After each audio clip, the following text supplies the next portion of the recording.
Okay mga boss, naay nangutana mga boss kung asa kuno ang mas lig-on, 115 or 215. So 115 or 215. So ako ni siyang tubagon mga boss based sa akong opinion, based pud sa akong mga na-experience nga duwa. So 115 ug 215. So kay bawo man jud mga boss na ang 215 usa sa mga power move ni Joy Pagadian mga boss. So para nako mga boss, naay similarity ang 115 ug 215. So unsa man? For example, mo tira ta og 115, for example, mo 214 yung kontra, if mo 61.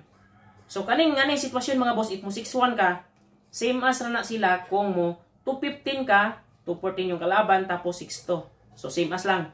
Yan yung similarities ng 115 at saka 215. So dito tayo sa mga another way na follow up mga boss. Pag 115 kasi mga boss, 214 yung kalaban, so dalawa yung tamang counter, 5-1 at saka 6-1. Meron ding 313, tirada ni Militon Longgakit. So, sa ganitong formada mga boss, para sa akin lang ha, para sa akin, mas malakas yung 115. Kasi dalawa yung solid na counter. 6-1. Pero yung 6-1 mga boss, same as lang yan sa 215 kung mag-6-2. Pero itong 5-1 mga boss, ito talaga isa sa pinakamalakas na follow-up ng 115. 5-1. Malakas talaga yan mga boss. So, napag-aralan ko rin yung 5-1, malakas din talaga. Itong 215 kasi mga boss, tapos 214, tapos dito sa 6-2, same as lang yan sa 115. So, ang another way naman mga boss sa 215 is yung 7-2. Para sa akin lang mga boss, hindi naman ako kalibel ni Joy Pagadian, pero kung si Joy Pagadian yung magdala sa 7-2, maaring manalo siya. Pero nakikita ko rin sa mga video ng mga boss, bihira niya ginagamit yung 7-2. Kadalasan talaga is 6-2. So, mauuwi pa rin sa 115. So, yung 7-2, parang yung 7-2 mga boss, no, parang medyo ipit kasi tingnan yung 7-2. So, yan yung para sa akin. Kaya, nahihinaan ako dito. Ito yung malakas, oh. 115 at saka 5-1. Yan yung malakas. Para sa akin lang mga boss, huwag nyo akong i-bash. Nagsasabi lang ako ng opinion, ng sarili kong opinion. Kasi yung 115 mga boss, marami talaga kapag tumitira ng 313, pag real mo is common. So, alam mo na. Alam mo na kung paano dalhin. Whereas mga boss, kung titira ka ng 215, pag mag-313 yung kalaban, pag real mo, so ibang formada na naman. Okay lang kung napag-aralan mo yung 215, di ba? For example, titira ka ng 115, susubukan ka agad dito.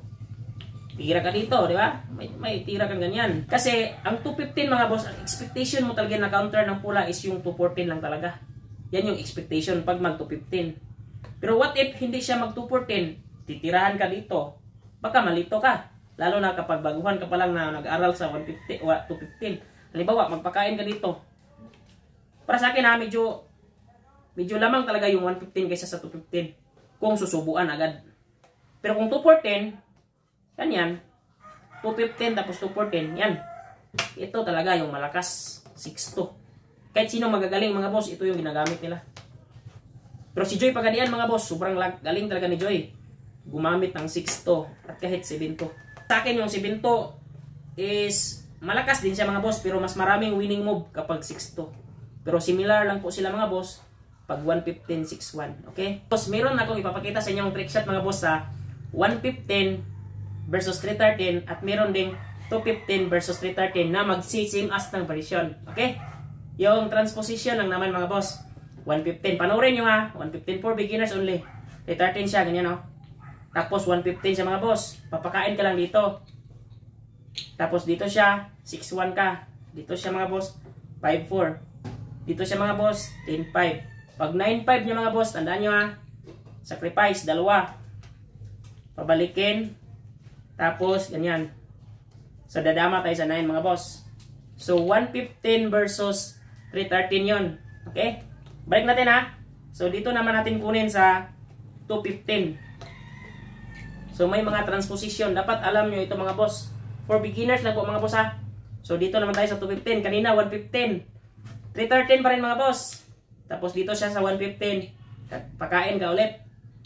Pag 5-1 yung mga boss, dito ka lang. Dito siya mga boss, dito ka lang. Dito siya mga boss, dito ka lang. Dito siya mga boss, sacrifice. Diba? So kahit sa 215 mo, kahit sa 215 yung opening mo mga boss, is napasok pa rin siya sa the same na lances. Okay? Follow for more.